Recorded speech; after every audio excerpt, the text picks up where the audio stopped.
Welcome to White Coat Investor Podcast number 79, Sorting Out an Academic Doc's Finances. This episode is sponsored by Bob Baiani at DrDisabilityQuotes.com. They are a truly independent provider of disability insurance planning solutions to the medical community nationwide. Bob specializes in working with residents and fellows earlier in their careers to set up sound financial and insurance strategies. Contact Bob today by email at info@drdisabilityquotes.com or by calling 973-771-9100. That's 973-771-9100. Our quote of the day today comes from Morgan Housel. There are books on economic cycles, trading strategies, and sector bets, but the most powerful and important book should be called Shut Up and Wait. It's just one page with a long-term chart of economic growth. Make sure you're subscribed to the monthly newsletter. The White Coat Investor newsletter goes out on or about the first of each month and includes a lot of great stuff, including updates about what's going on at the White Coat Investor, some special deals, a market report for the previous month, as well as a collection of the best of the web.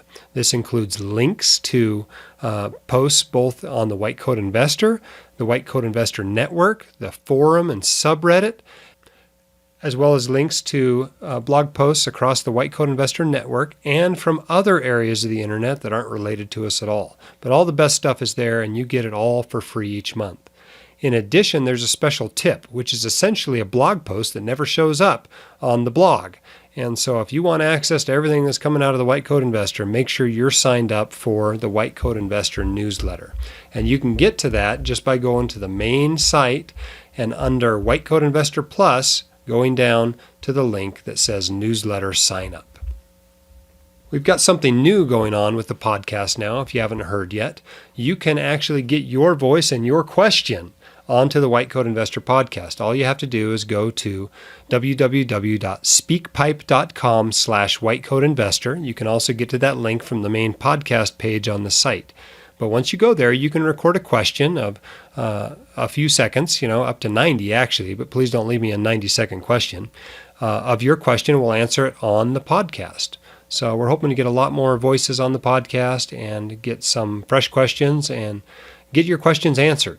So please leave us a question there if you'd like to. Don't leave us hate mail there. Just send me an email if you want to send me hate mail, or if you have corrections or just want to say hi, go ahead and send an email to editor@whitecoatinvestor.com. But if you'd like your question actually featured on the podcast, please do record it there. You can do it just from your computer. You don't even have to use a phone to do it. We're going to get into a pretty awesome podcast today. We've got another guest that is a regular listener to the podcast, and we're going to go through her finances and see how we can help her, as well as help those who are in similar situations as academic physicians. Let's get into it. All right, today on the White Coat Investor Podcast, we have a very important guest with us, a very unique podcast. We've done this once before, but today we're going to bring a doctor on and talk about her financial issues, her financial questions, her financial successes.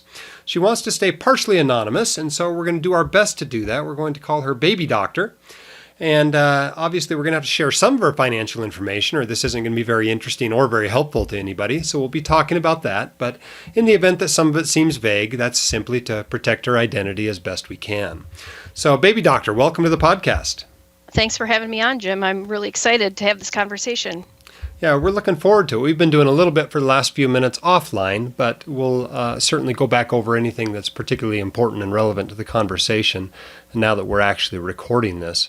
Would you like to introduce yourself a little bit as far as kind of where you're at in life and what your finances might look like in a general way? Sure. So one reason that I reached out to Jim was that I'm an academic physician and plan to be an academic physician for my whole career. I'm probably about halfway through that career. I'm 14 years out of fellowship. And I'm a neonatologist, so I did a 3-year residency and a 3-year fellowship, so 6 years of post-med school training. And I've been at a single academic institution and don't necessarily envision actually leaving that institution. So I have a job that is about 25% clinical and 75% research and teaching. It seems like a lot of the very interesting physician financial websites and blogs, such as Jim's site and Physician on Fire, which is where I found all of this stuff, as well as the Happy Philosopher, and some of those other things are mostly private practice people. So I thought it'd be interesting to kind of get, what this is like from an academic physician's standpoint. We're a single income household. So my husband is a stay-at-home dad, and I have a couple of high school and junior high age kids. And yeah, financially, we've always been good savers, but we have had a financial advisors that I'm in the process of severing from. And the first thing they did was sell us some whole life insurance about 10 years ago from a well-known company that I think everybody probably knows, where that came from. And we're in the process of trying to kind of disentangle our finances and make sure that we're on track for a nice, comfortable retirement in about 15 to 20 years. Awesome. So what Baby Doctor didn't mention is she has 26 different projects going right now, 26 different academic projects. So it's pretty amazing that she has time for finances at all, given all this stuff going on in her life. A few important pieces of financial information I think that people need to understand for the conversation. She's in a Midwest town, so a moderate cost of living, with an annual gross income of around $250,000. And they've done very well on the debt side. They don't have any debts except their mortgage, which is just under $400,000 on a property worth about $600,000. And have actually been good savers. We were just calculating up a savings rate before we hit the record button, and it looks like it's over 20% toward retirement. So no doubt the savings is doing just fine. And I think most of our conversation today is going to be about what's going on with the investments and what money can be directed toward. So there's a pretty interesting combination of assets. We're looking at about $750,000 in retirement accounts, mostly a 403B.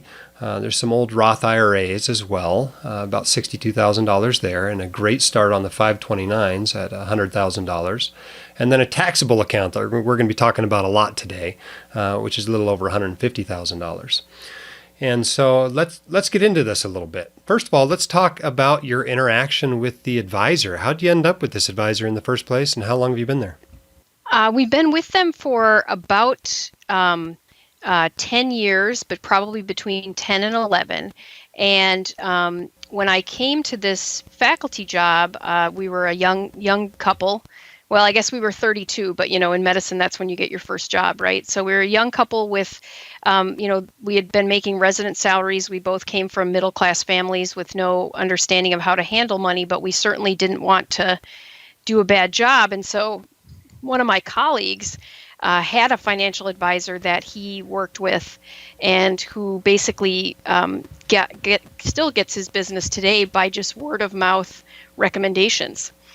So my husband and I sat down with this guy who's, really nice guy. I don't think he's really a shark. I just think our goals don't really align. But at the time, we just wanted somebody to help us make sure that we were saving money and really doing a financial plan appropriately. And so, to his credit, he did, he made sure that I had specialty specific disability insurance. And although, it was a big money whole life policy, he made sure we had life insurance, and set us up with a local attorney so that we could have wills drawn up and do some of that kind of stuff. And then because we were so intimidated by the whole saving and investing thing, we basically just said, we just want to give you money, and then know that we can spend whatever's left, and know that we're, saving for retirement and for our kids' college. And he had talked to us about, how much do you want to save for college? Do you want to pay for state college? Do you want to pay for graduate school? Do you want to pay for private school? And then a little bit of talk on, risk tolerance to even way back then. But then we've basically met with him and now his partner, who's coming on as part of the firm, just about once or twice a year.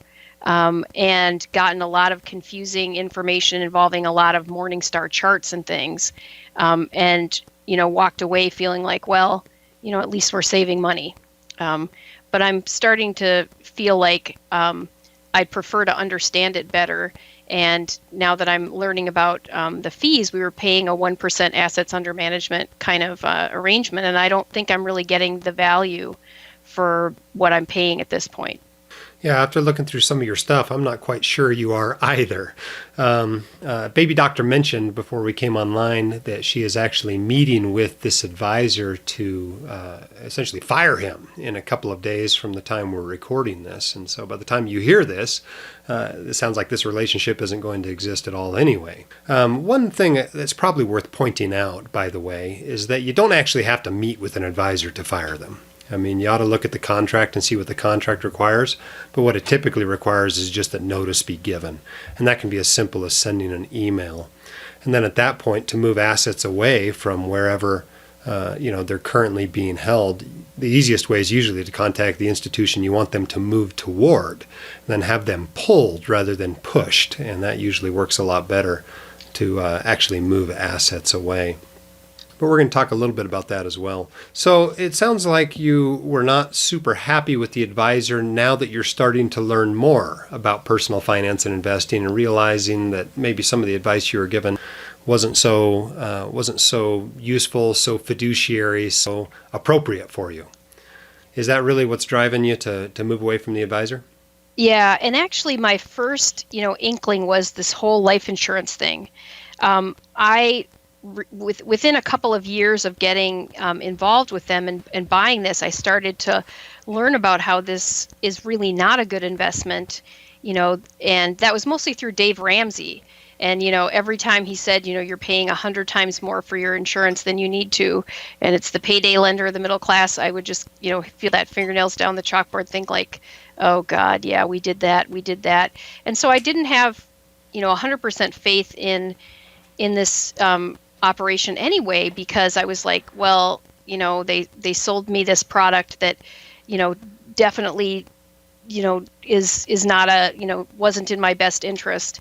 But then, once we cashed that out actually to put a down payment on the house that we live in now a couple of years ago. And I felt like, well, everything was probably okay.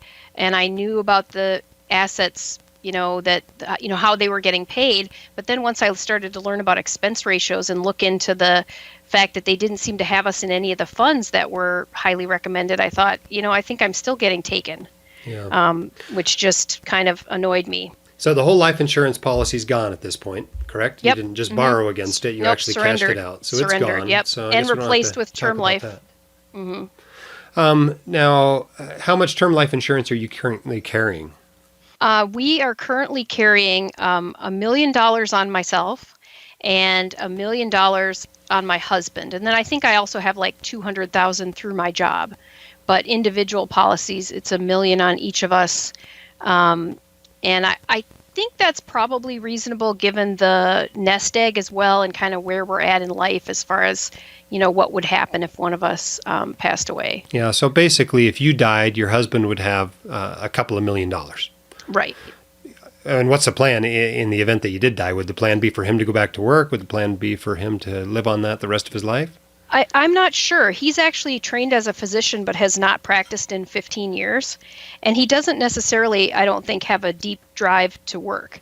But he's also a really frugal guy. So, I think he would move into a much smaller paid-for house and just live on the, on the nest egg pretty easily. Yeah.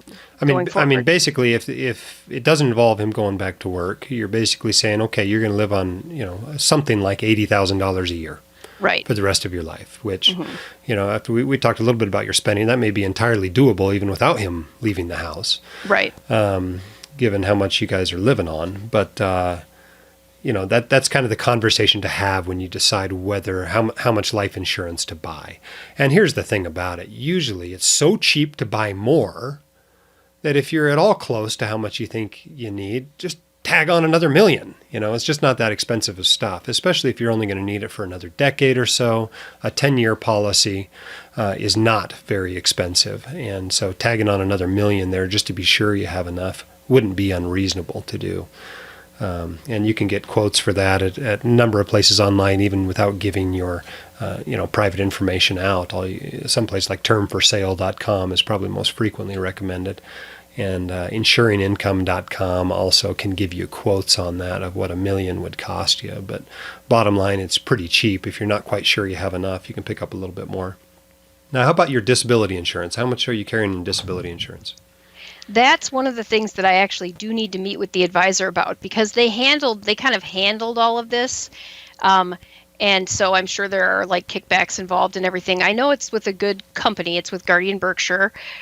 It doesn't replace my entire income. It's specialty specific. So if I can't be a neonatologist, then it should cover it. But I need to actually get the policy documentation and read through it, because as I recall, it's about a $7,000 a month benefit, which was calculated at the time to combine with the group disability coverage that I have through work to equal my salary at that point, which would have been substantially lower than what I'm making now. I think probably like $80,000 a year less, probably. Yeah. So I'm probably underinsured. But once again, if we think about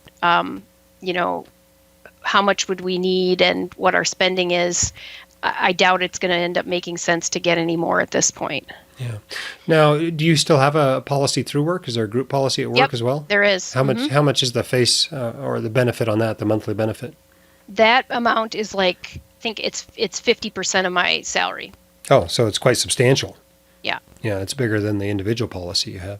So between the two, you likely do have adequate disability coverage. I mean, there's no harm in meeting with a independent insurance agent just to review it all and go over it all and make sure you're comfortable with that. But just, ballpark figures, you've got that covered, I think. The goal is to have enough not only to live the way you're living and want to live, but also enough to continue to save for retirement from those benefits. Now, the one coming from your employer is likely going to be taxable income to you in the event that it ended up paying out due to your disability. But the individual policy is likely not going to be taxable income. So that'd be $7,000 tax-free plus basically 50% of your salary in taxable income. So that seems like plenty to me. You might want a little more term life, but I think you're good from the disability perspective. Okay, so we talked a little bit about the advisor. You're moving on there. We talked about the insurance issues, and you're doing pretty well there, it sounds like. So let's talk about, sounds like the biggest question you had coming into this, which is your taxable investing account. Now, a lot of your money is invested in the retirement accounts that come through your employer. Actually, it sounds like you're putting in about $54,000 a year into those retirement accounts through your employer. But you also put about $1,500 a month into a taxable investing account, and there's about $150,000 in there now. Can you tell us about what that is invested in? Mm-hmm.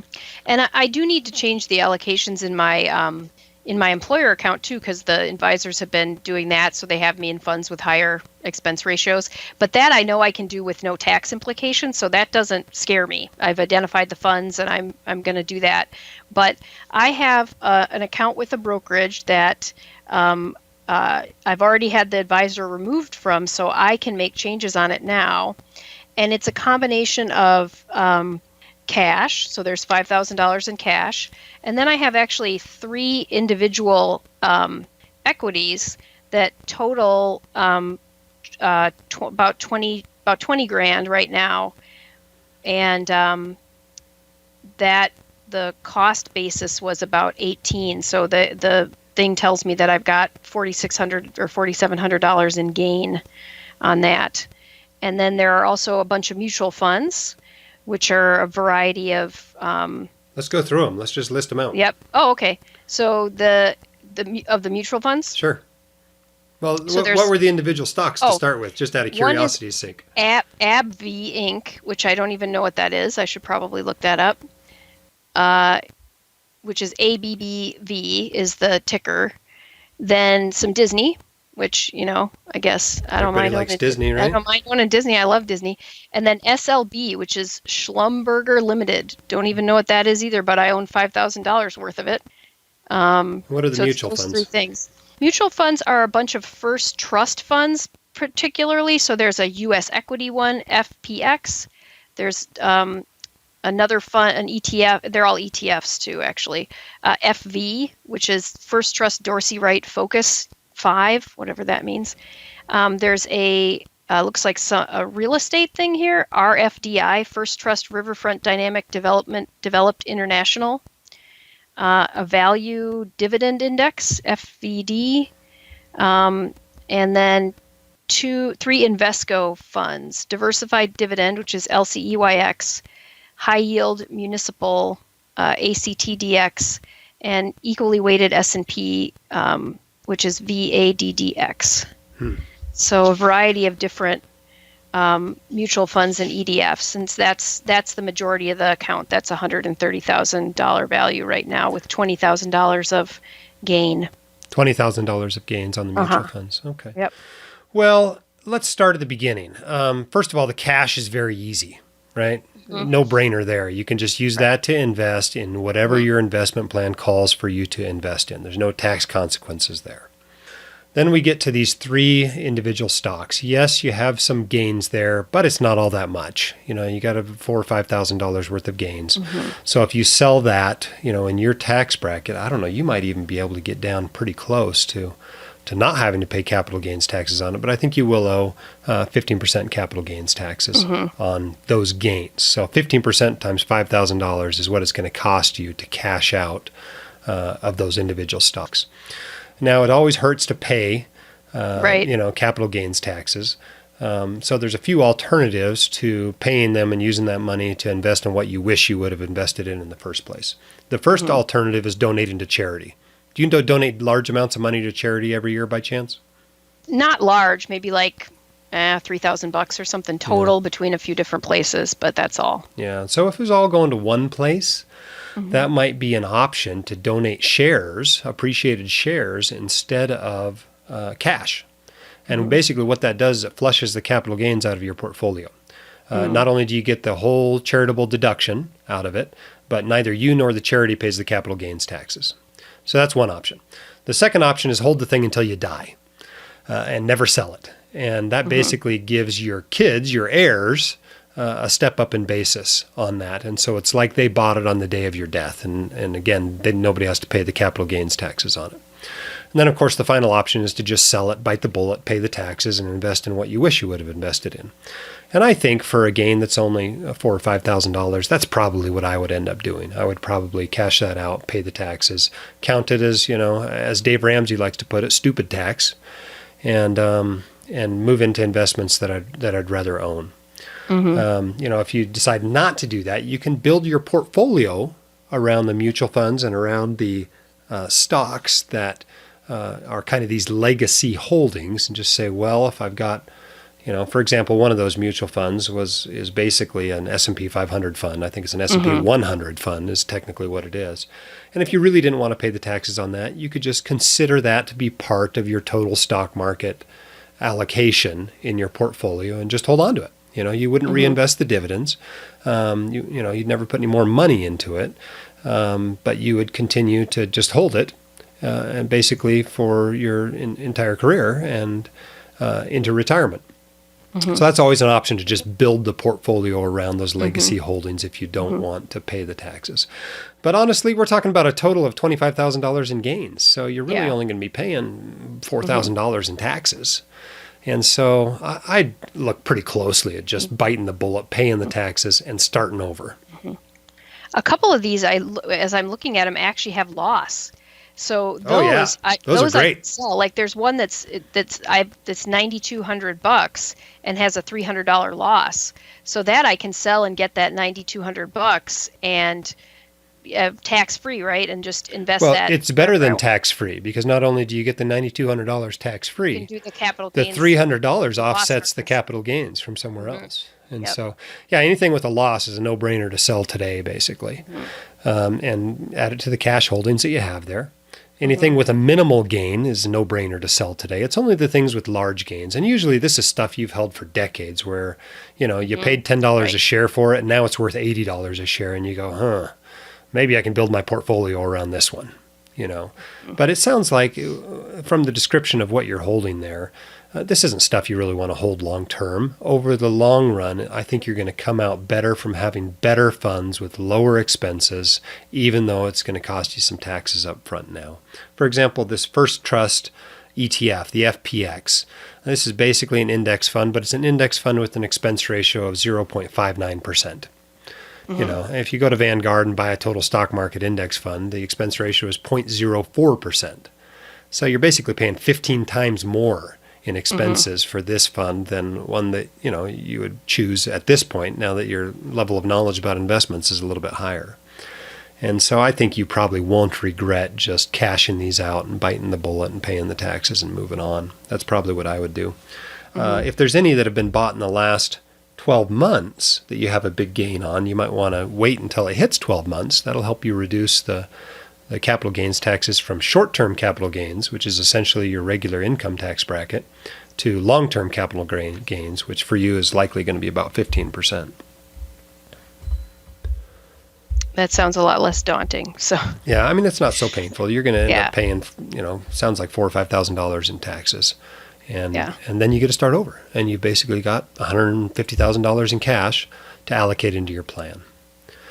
Now, you mentioned that you'd looked at your 401k and other employer-provided accounts, and you had identified some funds there that you liked. What funds are in there that you thought were attractive? There are some of the Vanguard funds, not the biggest ones, but there are some institutional shares classes in the S&P 500 fund that Vanguard has, not the VASTX or that all the bloggers write about. But then TIAA-CREF actually has some reasonable low expense ratio targeted retirement fund kind of things that are just simple stock index, total stock index and a bond index.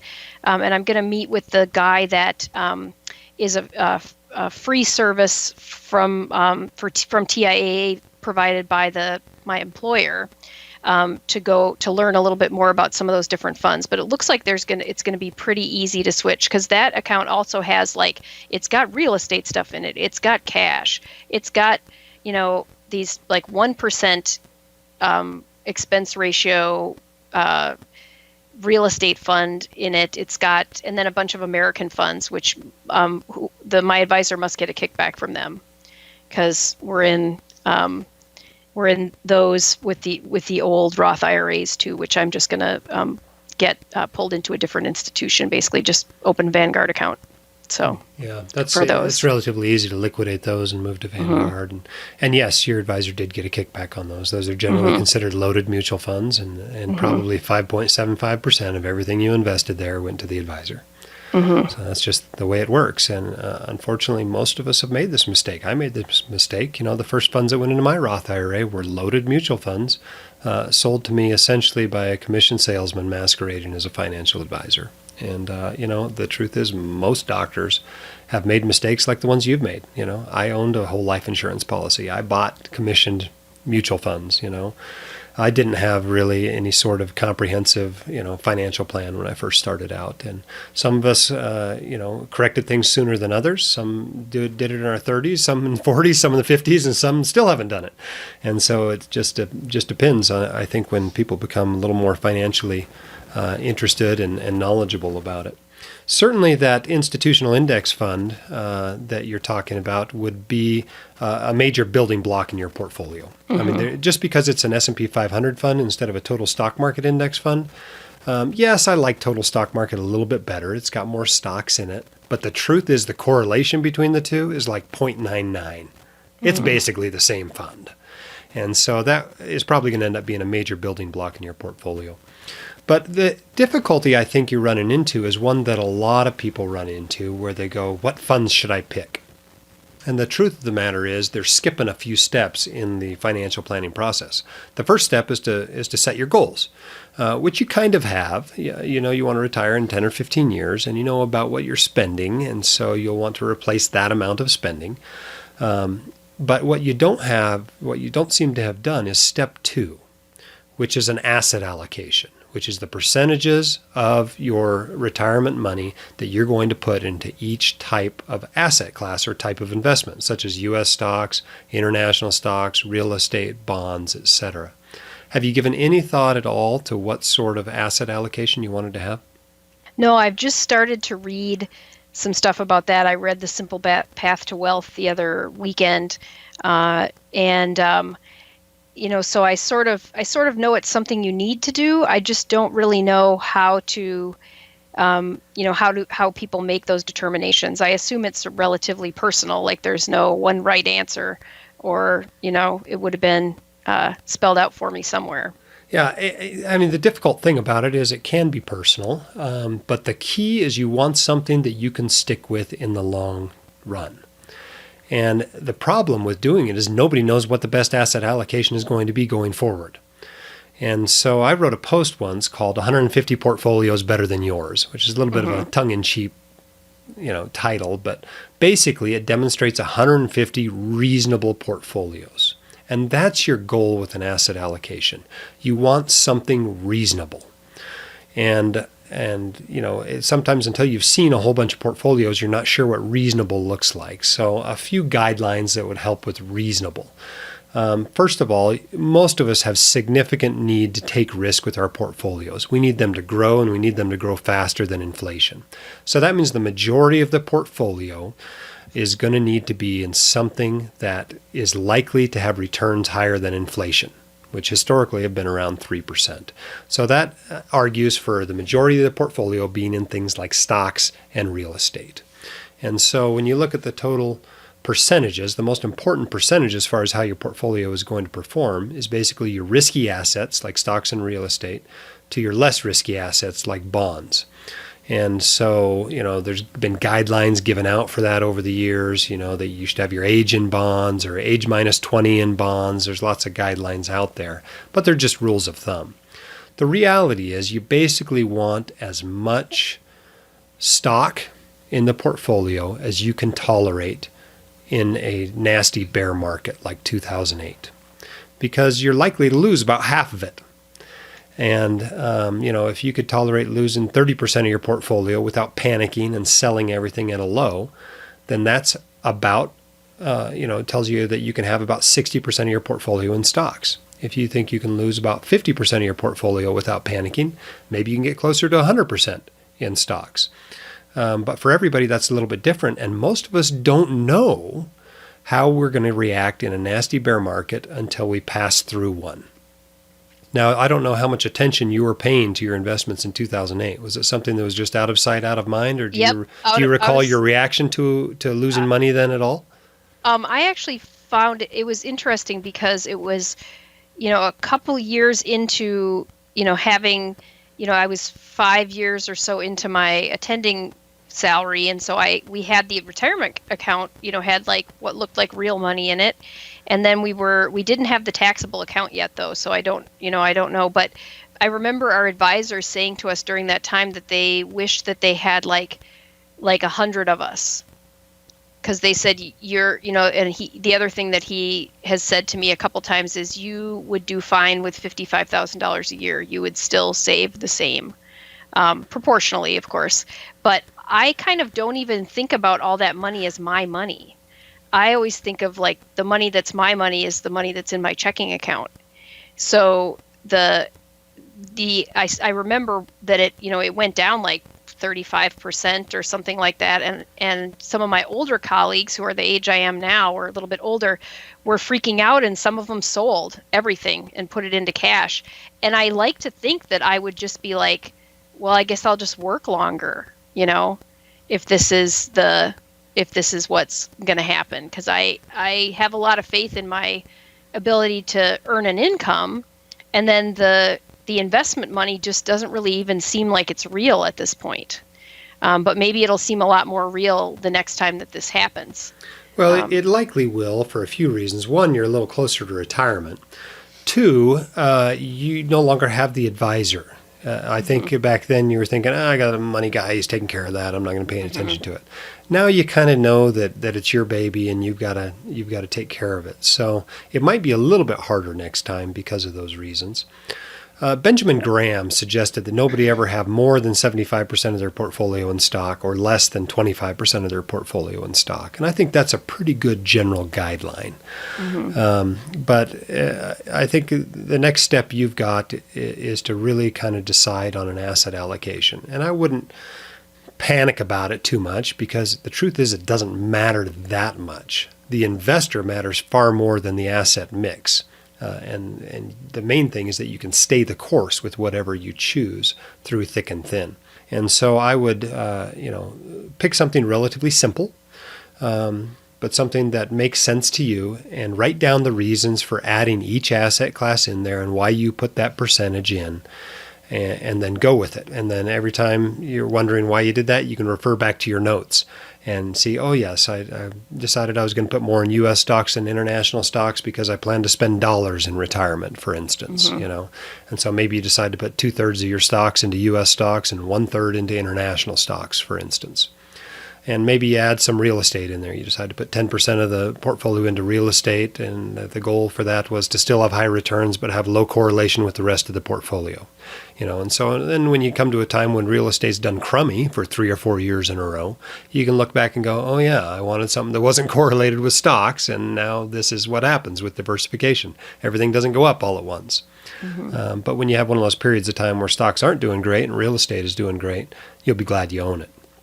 And so I think just picking something reasonable, and maybe reasonable is 40% in U.S. stocks, 20% in international stocks, 30% in bonds, and 10% in real estate. That's a 4-fund portfolio. It's very reasonable. Nobody's going to argue that's a crazy portfolio, But whether that's the ideal one for you or not, only you can really decide. But let's assume that you decide on something like that. Now, when you go to your 401k, you look at what's in there. You see that there's an international fund. You see that there's a bond fund there. And you see, this institutional index fund. You say, well, I think we're going to use this to hold a lot of our U.S. stocks because we have this great fund in our 401k. And so you decide to use that fund for, the majority of your U.S. stocks, for instance. And then when you go to your Roth IRA, you say, well, I've got some more options in my Roth IRA here at Vanguard. Maybe this is where I'll put my real estate fund, and maybe this is where I'll put, some of my international stocks, for instance. And then when you go to your taxable account, you also have lots and lots of choices. You can invest in basically anything in the taxable account. If you choose to put bonds in there, you can do that using municipal bonds, which are tax-free. They're typically the ones that a high-income professional like a doctor would use if they're going to hold their bonds in taxable. And so you can get something like the Vanguard Intermediate Tax-Exempt Bond Fund. And that would give you an option to have bonds there that's very easy to buy, very low cost, and provides tax-free income. You can also use other tax efficient funds like the Total Stock Market Index Fund or the Total International Stock Market Index Fund in that taxable account. Those are common holdings there for people who are building their own portfolios just because they're very tax efficient, don't kick out a lot of income that's going to require high tax payments each year as your portfolio continues to grow.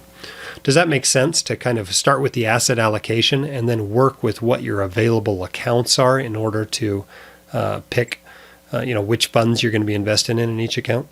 Absolutely. So I think that's probably, the easier step of the two. Deciding which asset allocation to use, I think, is a little bit harder than implementing it once you have it. A lot of people have trouble, though, across the various accounts. You've got a couple of different accounts with your employer, your Roth IRA, your husband's Roth IRA, the taxable account. You're balancing 5 accounts already there. I think in our portfolio, we're balancing 8 or 9 different accounts. And sometimes it can get confusing. You actually have to write it down on a spreadsheet to figure out what's going where, and it just seems overwhelming if you've never done it. But after you've done it once or twice, you're like, oh, this is no big deal. This is just math. This is 4th grade math I'm using to decide how much to put into each account. But without the underlying plan, it's just completely overwhelming. If you don't know what percentages you're trying to hit with the total portfolio, it can be a little bit tricky. So I guess that's what I would do with as far as that goes. Now let's talk about the 529s. You've got 2 kids, one of which may be starting college as soon as 4 years from now? Yeah, he's a freshman, so 3 more years, yeah. So where is that held? That is held in our state's 529 plan, and I just looked at all the asset allocation for that, and that's actually all it been in Vanguard funds all along Cool. without my knowing, and it was in an age based fund that then adjusted into more bonds over time. About a month ago, my husband and I went in together actually, and we made them both a little bit more aggressive than they have been, because my son's was all the way down to like I think 60 to 70% bonds because of as school gets closer. But as you know way better than I do, that's kind of one big pot of money that can be used because it can be allocated differently reassigned to different beneficiaries as we need to use it. So we actually put them both into, I think it's like 70% stock, basically total stock market index, and 30% bond index funds, and it's all Vanguard products. So it looks like it's good. It has been a fairly conservative performer over the years because of the higher bond allocation in there. But I mean, we have enough money to send the one kid for sure already in hand, and then I'm planning to cash flow it as we go as well. So. Right. And I don't think we mentioned this earlier in the program, but you're putting $750 a month into those 529s. So right. What's not in there yet is probably going to be in there just from the good job you've been doing saving. That's really great with the 529s. They try to make it easy to do the right thing. With these one-stop shopping choices, these age-based funds, for instance. And when the 529 provider has gone to the trouble to find some low-cost Vanguard funds, and they put together these nice mixes of them so that you can just pick one even without knowing much about investing and still end up with a good outcome, that just brings a smile to my face. I like seeing 401ks doing that as well. Just because I think those sorts of solutions are the answer to the financial illiteracy we see in America. Because then people don't have to become an expert in investing in order to choose their investments. They can just do kind of the default options. So it sounds like you've been served pretty well there. I agree with you, though. I think it's worth investing aggressively in a 529 for a few reasons. One, it's not as critical, I think, as retirement is. In that if there's a shortfall in the money, there's other things you can do with it. For example, you can choose a different school. You can go to a less expensive school is one option. The student can work. The parents can help cash flow it. You can get scholarships. There's just so many other options for paying for school that the consequences of shortfall are much lesser than they are for retirement. I mean, you can get a loan for college, but you're not going to get a loan for retirement. And so I think being aggressive there is probably a good move. I think you'll be glad you did that, but obviously that's going to depend on what the market does over the next few years. But even if the market crashes when your first child is 17, you could leave that money in the 529 until his senior year and pull it out at that point to pay for college after the market's recovered. You could also, if the market's taking a while to recover, you could leave that money to the sibling and use the cash flow that you're using now to fund the 529 for the younger person to pay for school. And so there's lots of options and lots of flexibility there that I think allows people to really be more aggressive with their 529s, even more so than they can be with retirement, which might not come for a decade after paying for college. Does that make sense at all? Yeah, absolutely.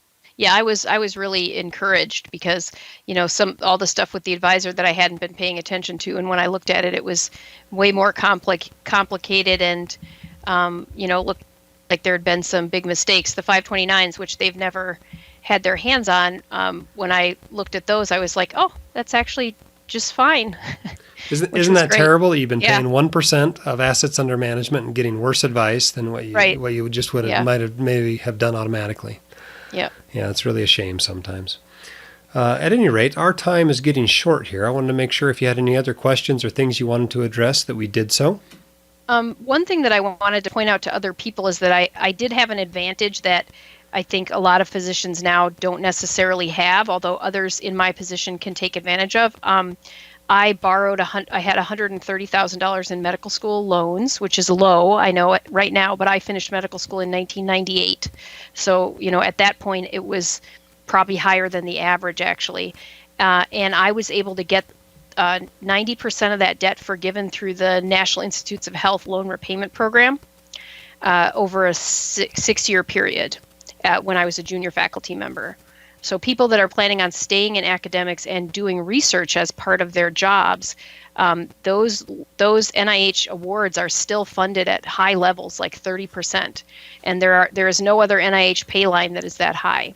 So I encourage other people who may qualify that for that to do that, because without that, I would have had to have paid, all that money back, which I was clearly willing to do by borrowing it. But it was, one benefit that those of us in academic medicine, can take advantage of if you're not going to do public service loan forgiveness, which didn't exist, for me. So. Yeah, and as I understand it, the two can be combined as well. So there's right, no I reason you believe can't so. use both. So that's a great tip. Well, I congratulate you on your success. Here you are at mid-career. You're millionaires. You're doing great with your savings. You're now taking control of your finances. You're moving them into excellent investments. And, if nothing else, you're going to be saving the advisory fee. So congratulations on, we've talked a lot about some of the mistakes and things you've done wrong here and nitpicking here and there. But by and large, you've done wonderfully. You're doing better than many, many, many of your peers. So congratulations on that. Yep. And I wish you continued success both in your practice and in your finances. Thanks a lot, Jim. Thank you for being on the show. That was great. It was fun to be able to help somebody and hopefully help a lot of you that are in similar situations. If you're a regular listener and would like to be on the podcast today, like Baby Doctor was, to talk about your finances, shoot an email to Cindy@whitecoatinvestor.com to let her know. Also, if you just have a quick question you want answered on the podcast, don't forget you can do that at speakpipe.com/whitecoatinvestor. This episode was sponsored by Bob Bayani at DrDisabilityQuotes.com. They're a truly independent provider of disability insurance planning solutions to the medical community nationwide. Bob specializes in working with residents and fellows early in their careers to set up sound financial and insurance strategies. Contact Bob today by email at info@drdisabilityquotes.com or by calling 973-771-9100. Head up, shoulders back, you've got this, we can help. We'll see you next time on the White Coat Investor Podcast.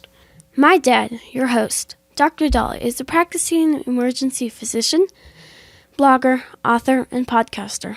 He is not a licensed accountant, attorney, or financial advisor, so this podcast is for your entertainment and information only and should not be considered official, personalized financial advice.